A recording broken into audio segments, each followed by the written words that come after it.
Olá, gatos garotos, seja bem-vindo ao nosso 11º módulo, onde nós vamos abordar outras patologias que podem causar uma parada cardiorrespiratória ou outras patologias graves aí na gesta. Para quem ainda não me conhece, sou a Pro Cris Aragão e vamos lá. Conhecimento é poder e vamos obter mais conhecimento aqui nessa aula que particularmente eu adoro, pois é onde a gente vai relacionar o nosso conhecimento teórico com o conhecimento prático e atividade de terapia intensiva, cuidados intensivos com a gestante ou puérpera em estado grave. Vamos lá? O que é que pode levar a complicações? A gente não pode deixar de falar de trombolismo venoso, o famoso TVP, que normalmente ele aparece em membros inferiores, membros superiores, e é uma das patologias que mais causa morte materna no mundo, nos países desenvolvidos. E imagine aí, né, o uso do anticoncepcional, de longa permanência, principalmente os trifásicos, né? Existem vários métodos hormonais aí, de baixo teor hormonal, que não são biotrifásicos, então vamos procurar aí os mais recomendados aí, que são hormônios aí de bem pequenininho, então ficar atento a escolher de fato um hormônio. Eu, por exemplo, sou contraindicada, tá utilizando hormônio, porque eu, com 7 meses de gestação, eu tive uma tromboflebite bem importante e ficou parecendo que tinha tinha tido uma queimadura de primeiro grau no meu membro inferior esquerdo, tá? E aí parou, fui fazer ultrassom com Doppler, fiquei de repouso, fiquei ali observando e foi diagnosticado com uma tromboflebite, né? Inflamação de veias superficiais ali. No momento que eu tive o parto, 48 horas após, eu tive essa tromboflebite mais acentuada. Ela parecia que tinha derramado água quente em todo o meu membro inferior esquerdo. Eu internei, fiquei 2 dias internada fazendo protocolo e fazendo exames até o vascular chegar, fazer o exame e dizer, mamãe, não tem, é uma tromboflebite mesmo, então fiquei ali acompanhando. Então, a gente tem que observar o que é que está acontecendo, tá? Pensar que a gente pode ter um problema que pode ser potencial, obesidade, dislipidemia, né, problema de coagulação, e pode acontecer com compressão uterina, digamos, ali no parto, fizeram um cristelé de forma inadequada, pode estar acontecendo aí de deslocamento de trombos e outras coisas aí nas paredes, veias e artérias uterinas. A gente tem que pensar que essa mulher pode ter uma compressão uterina, um feto macrossômico, por exemplo, pode estar contribuindo aí para esse deslocamento desse trombo, diminuição da mobilidade, e pensar se for, essa mulher tem uma cesariana prévia, ela teve um distúrbio de coagulação, ela tem uma cirurgia recente, ela é maior que 35 anos, né? A gente já está qualificando mulheres acima de 35 anos já como risco para trombose e outras patologias. Para idade aumentada, é uma mulher multípera, ela é obesa, ela fuma, ela tem imobilização, por exemplo, eu estou gestante de 5, 6 meses e eu fraturei o pé.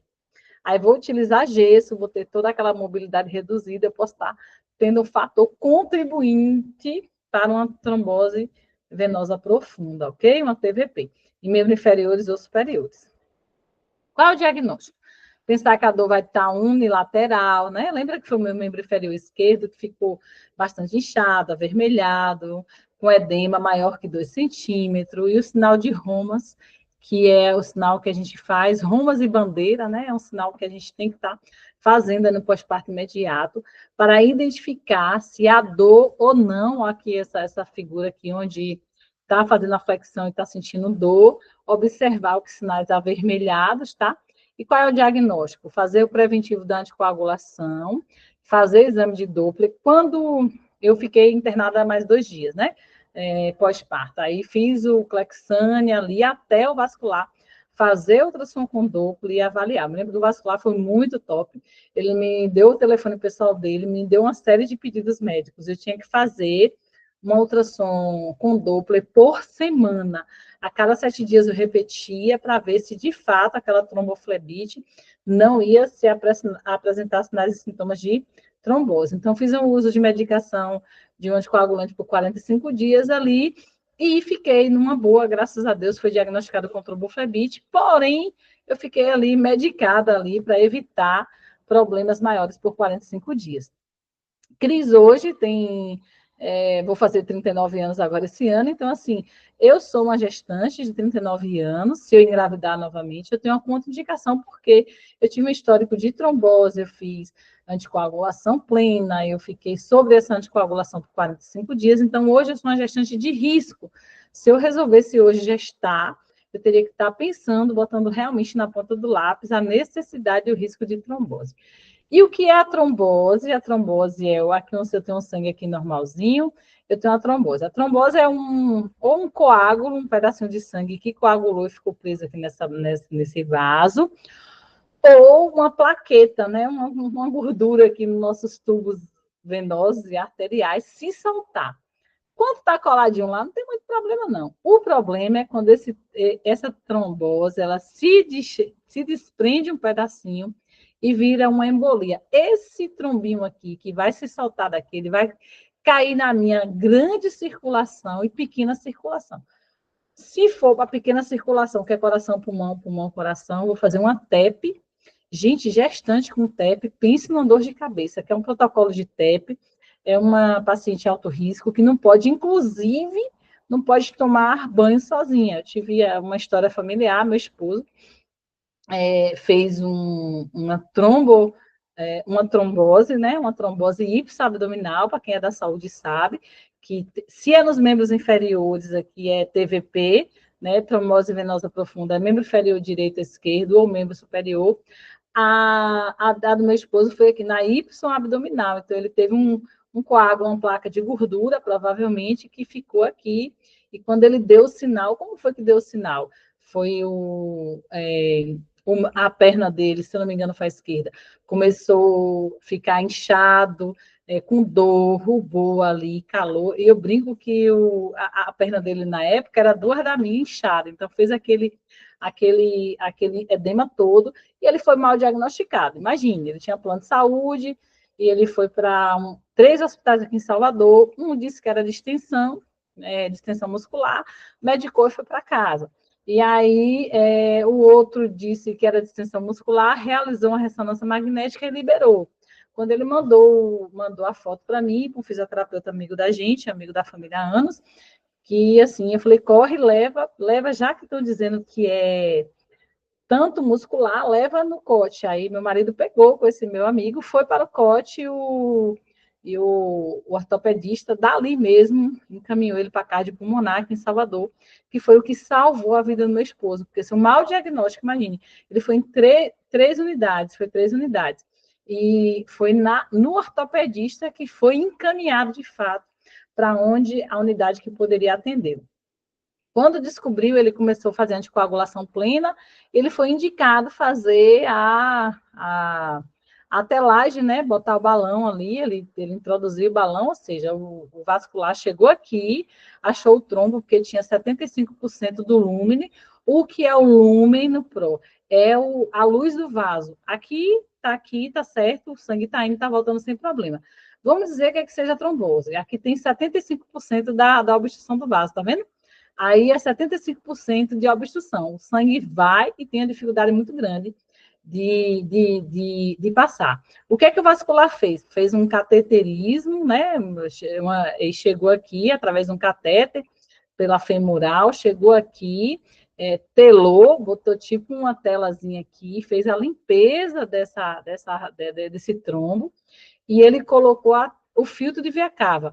Por que o meu esposo botou um fio de via cava? Ele fez uma limpeza da trombose, fez anticoagulação plena com uso de xarelto, né? 15 miligramas, se eu não me engano, por 30 dias. Depois ele ficou utilizando 20 miligramas até hoje, ele é anticoagulado pleno. E aí botou o fio de via cava. Por que botou para o fio de via cava nos primeiros 6 meses? Para evitar que esse pedacinho desse trombo aqui, no processo cirúrgico ali que o médico limpou, ele passasse para a pequena circulação. Aí ele ficou na UTI vários dias, foi muito angustiante, porque o risco de fazer uma TEP, né, era muito grande. Telou, botou o filtro de via cava ali e ficou numa boa.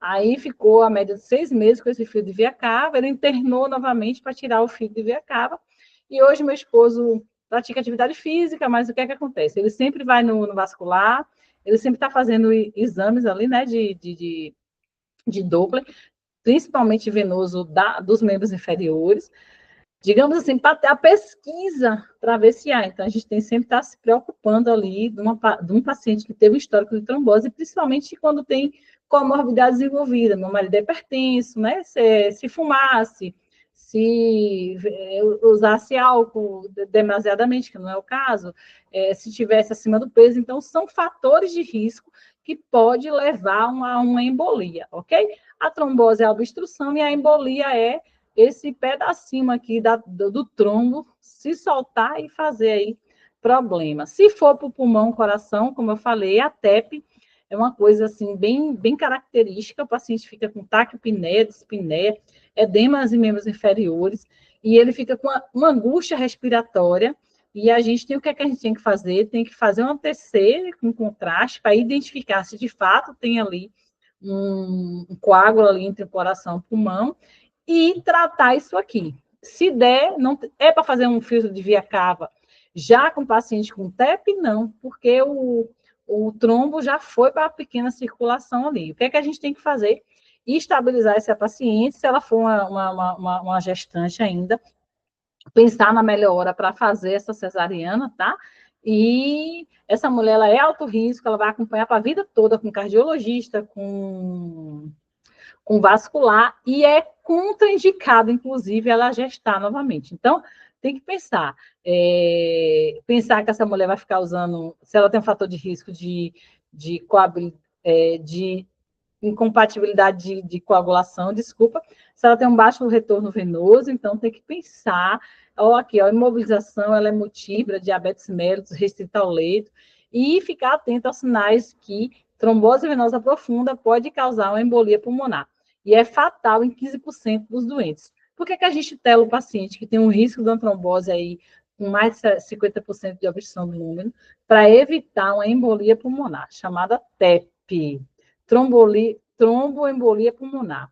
A gente vai ter dispneia, taquipneia, podendo variar comparado à carga respiratória. O exame clínico é bem específico, a pessoa fica assim, ela está conversando com a gente, está com aquela dispneia, como se o ar não circulasse, tá? A gente tem que fazer uma tomografia com contraste, raio-x de tórax, pensar nos eletrocardiograma, por quê? Se eu tenho uma TEP instalada, eu posso ter o quê? Uma parada cardíaca, posso apresentar uma angina instável, posso apresentar várias alterações cardíacas, tá? Tratamento, anticoagulação terapêutica até o diagnóstico da TEP, tá? E indicação de fio de via cava. Então, aí, diagnosticou a TEP, tá? E ver se vai ter uma indicação. Vascular vai sentar com a parte obstétrica e avaliar se vai botar o fio de via cava ou não, ou se vai ser um tratamento conservador. Lembra que meu esposo fez uma trombose importante no membro inferior esquerdo, que o vascular optou, né? Ele indicou ao fio de via cava e retirou, tá? Depois esse fio de via cava. O que é que os cuidados de enfermagem vai estar ali direcionado? Ó, medidas de choque, a gente tem que administrar oxigênio, pensar na correção de volume, né? Esse paciente vai ter uma hipotensão, ele pode ter um choque, morfina é importante para a redução da ansiedade e dor, e pensar em droga vasoativa, caso a gente introduzir, né? O médico vai prescrever lá, bote aí um ringue com lactato, bote um fisiológico, né? Os cristalóides, colóides aí, super indicados. Se não resolver e ele tiver ali com sinal de choque, hipotensão, tem que entrar com droga vasoativa. A gente vai entrar aí com noradrenalina, vasopressina, que é o mesmo em crise, e está avaliando aí o nível de gravidade desse paciente. Então, vamos para frente. Quais são os tipos de choques que a gente tem que estudar? O hipovolêmico, que é o que está relacionado principalmente no pós-parto, hemorragia pós-parto aqui. O que é o choque hemorrágico? Perda sanguínea, pode acontecer por desidratação e vômito, tá? Na mulher no pós-parto, a gente vai ter mais esse choque hipovolêmico relacionado às hemorragias pós-parto. Nós temos o choque distributivo, né, que é uma alteração de tônus muscular. Ele pode vir tanto como fase neurogênico, como séptico ou anafilático. Quando a gente fala de choque cardiogênico, a gente fala que o paciente está chocado por insuficiência da bomba cardíaca, correlacionada, às vezes, a algumas patologias cardíacas importantes. Nós temos o choque também oclusivo, que é a oclusão de grandes vasos, principalmente quando a gente fala de tem pressão intratorácica e, né, intrapericárdia, a gente tem uma inflamação, uma pericardite, ou temos alguma doença que, se não resolvida, vai fazer um choque oclusivo. E temos o choque anafilático, que está mais relacionado aí às reações alérgicas. O paciente que é alérgico a alguma medicação, né, faz o uso, não sabe, e faz aquela situação de anafilaxia ali, e pode levar a uma parada cardiorrespiratória. Importante entender que todos os tipos de choque, seja hipovolêmico, distributivo, oclusivo, anafilático ou cardiogênico, ele tem uma grande chance de levar uma parada cardiorrespiratória. E esse paciente desenvolver altos índices de gravidade ali e dificulta a recuperação desse doente aí, se não forem tomadas medidas específicas para o controle desses choques todos, tá? O choque na gestação, o que é que a gente tem que pensar? Reconhecer os sinais de choque, o tratamento é emergencial. Quando a gente fala de choque no primeiro trimestre, a gente já estudou sobre, a gente tem placenta prévia e descolamento prematuro de placenta, que são duas patologias que podem levar a choque. Lembra lá no primeiro trimestre que a gente tem gravidez ectópica, que pode ter um choque hemorrágico por ruptura da tuba uterina. Então, o que é que a gente tem que pensar? Tratamento emergencial, catéter calibroso, tem que pensar que tem que colher culturas, hidratação venosa, antibiótico terapia, e o choque hipovolêmico, ele é classificado com a perda, como a gente viu lá, né, na aula de hemorragia pós-parto, a gente qualifica como choque uma perca sanguínea maior de que 1.000 ml de sangue. Lembra que na cesárea a gente perde mais ou menos 1.000 ml, e no parto normal 500 ml, que é fisiológica essa perda. Já pensou tu perder a perda fisiológica ali de 1.000 ml e ter uma condição de choque hipovolêmico ali por consequência da hemorragia pós-parto e perder mais 1.500, certamente você vai precisar, como a gente falou do protocolo, de transfusão maciça ali de sangue. Então, a gente tem que pensar que temos que precaver o caso da hemorragia, pensar no tratamento de emergência para evitar problemas que podem levar a lesão a órgãos-alvos, tá? E levar até a morte, se não for bem tratado. O choque hipovolêmico, ela vai dar cefaleia constante, vai apresentar cansaço, tontura, náuseas e vômitos, pele fria e pálida, confusão, né, mental, dedos e lábios azulados, sensação de desmaio. Tem uma história, a minha cunhada fala que a irmã dela, quando veio do centro cirúrgico, e observar o que é que a mulher está falando. Ela chegou, não estou me sentindo bem, não estou me sentindo bem, e assim, um profissional falou assim, isso é normal da cesárea. E assim, ela falou, gente, eu não estou me sentindo bem. Ela estava anestesiada e provavelmente já estava sentindo o quê? Cansaço excessivo, tontura, pele fria, confusão. E ela sinalizando, até que teve um filho de Deus que falou assim, levanta o lençol, que quando se levantou o lençol dessa pessoa, que identificou que era hemorragia pós-parto, ela mesma falou assim, Cris, foi rápido que a médica fez os protocolos sem luva, sem nada. Tipo assim, a resposta da médica foi assim, não vou deixar ela morrer. Então, a paciente estava sinalizando que tinha alguma coisa de errado, né? Estava tendo alguma coisa, o seu corpo estava respondendo que ela tinha uma perca sanguínea maior que a ml pós-cesárea, e se o profissional não tivesse expertise de dizer, assim, levanta aí o lençol que a gente vai ver o que é que está acontecendo, de repente ela poderia ter uma parada cardíaca por choque hipovolêmico. Então, o CRPA, né, da obstetrícia, de 4 a 5 horas, algumas nomenclaturas falam de 3, de 4 a 5 horas de pós-parto, o grande risco de hemorragia é grande. Então, a gente tem que ficar bem de olho aí para estar atento. Quando a gente fala de sepse, tá? Uma sepse é uma disfunção orgânica associada a hipofusão ou hipotensão, e podendo ser de origens variáveis difusas, né? A gente tem uma hipóxia arterial, a gente tem uma oligodraminia aguda, a gente tem um débito urinário muito reduzido, a gente tem um aumento de creatinina, observar, né, na gestação, se tiver acima de 1,2, de 1,2 está pensando, né, num distúrbio renal aí, da gestação. Por isso que a mulher, quando está com risco de pré-eclâmpsia, a gente pede o quê? Rotina de DEG. O que é rotina de DEG? Pronto. É a avaliação de imagem, no caso fetal, para ver como é que está esse bebê, é a avaliação de urina, microalbuminúria ou proteinúria de 24 horas. Vamos pensar em função renal e função hepática, ureia creatinina, TGO, TGP, para a gente prevenir a toxemia gravídica nessa mulher. E pensar nas alterações de coagulação. Quando a gente fala assim, o paciente do leito tal, que eu trabalho no UTI hoje também, né? Fala assim, o RNI do paciente do leito 10 está alargado. O que quer dizer isso, Pro? Que o tempo de coagulação, o PTTA, está maior que 60 segundos, ou tido como incoagulável. A gente fala muito isso lá em animais peçonhentos, tá? Que a gente faz ali, observa para ver se vai utilizar soro, se vai utilizar até a dose máxima para adulto, até a dose máxima para criança, ou vai estar encaminhando para o CIAV aqui em Salvador. Vê a questão da baixa de plaquetas nessa plaqueta dessa mulher. Ela está com a RNA alargada, ela está chocada, ela tem um choque grave. Ela tem alteração de coagulação, ela tem RNA alargado, ela tem plaquetopenia, ela tem chances aí de ficar grave. A gente tem que pensar que ela pode ter uma acidose, ela pode ter, inclusive, insuficiência renal aguda ali, e o caso vai se complicando, tá? Então, o que é que a gente tem que pensar? Na falência circulatória aguda e pensar em outras causas que possa ser provável desse choque. Por que essa mulher está chocando? Ela tem uma PAM menor que 90, ela tem uma queda dessa pressão, ela não responde à expansão volêmica adequada. A gente joga volume, joga volume, joga volume, nada responde. Ela toma sangue, nada responde. Então, o que a gente tem que pensar? Na história sugestiva que levou à infecção. De repente, essa mulher tinha uma coriomerite, que a gente já falou sobre isso, e está ali com um processo infeccioso instalado, tá? Temos que pensar que ela pode estar com pneumonia, infecção no trato urinário, infecção abdominal, sangramento vaginal anormal, tá? Perca súbita de eliminação de líquidos, ela teve digamos, ficou resto placentário lá, ela foi para casa e está infectado, e quando fizeram a curetagem, entendeu? Desse resto placentário, apresentou um sangramento anormal.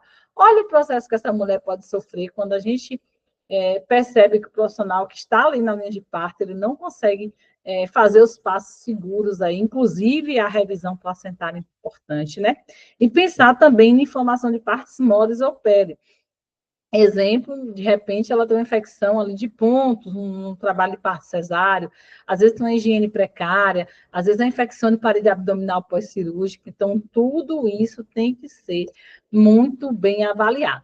Tratamento inicial de qualquer choque, seja ele hemorrágico, séptico, hipovolêmico, o que é que a gente tem que pensar? É um paciente grave, tem que solicitar vaga de UTI ou CTI, né, sendo tratamento intensivo ou unidade de tratamento intensivo, verificar, principalmente se foi realizado o lacto, né? O lactato sérico é importante, é um marcador importante.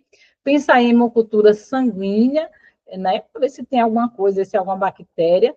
Antes de administrar qualquer antibiótico, quando a gente admite um paciente aqui na UTI onde eu trabalho, e for um paciente nesse quadro aí, o médico vai pedir logo cultura sanguínea, a gente faz o suave retal e nasal para ver se há crescimento de bactérias ali anormais, incluir o uso de drogas vasoativas, dopamina, noradrenalina, vasopressina, e pensar que essa mulher ela tem que ter uma capacidade volêmica para evitar parada cardíaca secundária choque séptico. Então, identificar a causa, tá? E tratar, manter a pressão venosa central acima de 8 milímetros de mercúrio, né? Com infusões adicionais de volume, se necessário, manter a saturação venosa ali, importante, estabilizar o quadro clínico e controlar o foco infeccioso, quando houver. Entendeu? Entendeu. A gente tem que fechar esse diagnóstico aí e tentar ajudar essa mulher de 12 a 24 horas do tratamento inicial em terapia intensiva. Ok? Então, eu vou dar uma paradinha por aqui e a gente vai retornar aí falando do quê? Quando a gente fala de gestante grave, choque séptico, choque hemorrágico, obstrutivo, ou qualquer causa que pode levar a uma parada cardiorrespiratória. Na próxima aula a gente vai falar sobre isso, é bem interessante, porque normalmente os enfermeiros obstetras, principalmente que estão ali só atuando no parto normal, têm uma dificuldade, eu digo isso porque eu passei por isso, eu fui enfermeira assistencial de obstetrícia durante quase 16 anos, só trabalhando com isso, e de repente eu me deparei numa terapia intensiva, e foi ali que eu fui descobrir que existe um risco de vida pós parto, vamos dizer assim, e o tratamento intensivo ali com essa mulher. Então, fique comigo aqui, que a gente vai discutir tipos de ritmo, suporte básico, suporte avançado, uso de drogas vasoativas. Então, essa aula vai ser hiper importante aí para você e sua prática. Então, vamos lá dar uma pausinha, tomar uma água, usar um sanitário, tomar um café, que enfermeiro gosta de café, que não é pouco, né? A gente quer da enfermagem, e voltar aqui para essa penúltima aula teórica que está sensacional aí com vocês. Estamos na penúltima, sim, penúltima aula, tá? E vamos para o atendimento à parada cardíaca na gestante puérpera grave. Já voltamos.